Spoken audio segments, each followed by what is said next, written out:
Hai, Assalamualaikum warahmatullahi wabarakatuh. Selamat datang ke channel Ayah Azmi. Saya Cikgu Ayah Azmi, Cikgu Sains anda. Video kali ini, Cikgu akan terangkan satu lagi tajuk berkaitan dengan topik sains, iaitu baji. Okey?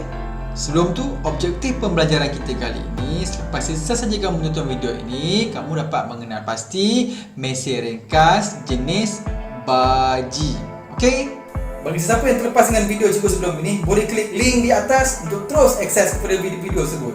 Selepas selesai saja kamu tonton video pembelajaran ini, kamu boleh terus jawab soalan uji minda yang Cikgu sediakan pada link di description video di bawah. Tapi soalan itu ada passwordnya yang mana kamu perlu tonton video ini sampai habis, mesti kamu jumpa password tersebut. Jadi jangan buang masa, jom dengar penerangan Cikgu berkenaan dengan tajuk baji. Apa itu baji? Baji ialah alat yang runcing pada satu hujungnya dan digunakan untuk memotong serta memegang dan memberhentikan sesuatu objek. Okey, contohnya pada pisau dan penyendal pintu. Kita lihat sini, contoh sini. Penyendal pintu. Ada hujungnya yang runcing begini kan, yang digunakan untuk memberhentikan pintu daripada bergerak. Itulah baji, runcing di hujungnya.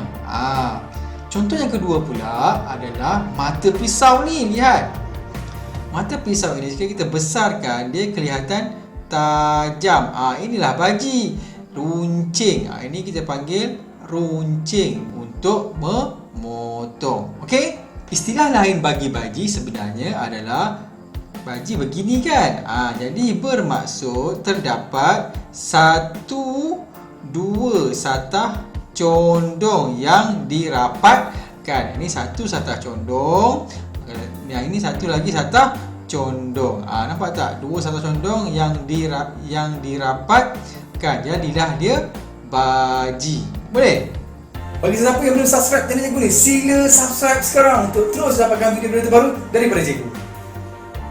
Contoh alat yang lain yang menggunakan prinsip mesej ringkas jenis baji adalah ni, mata kapak ni, lihat.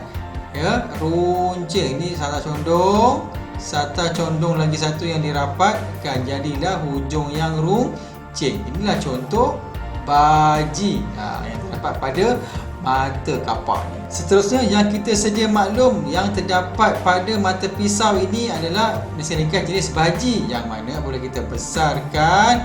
Beginilah keadaan mata pisau tersebut yang ada permukaan yang runcing, yang tajam ni, yang digunakan untuk memotong.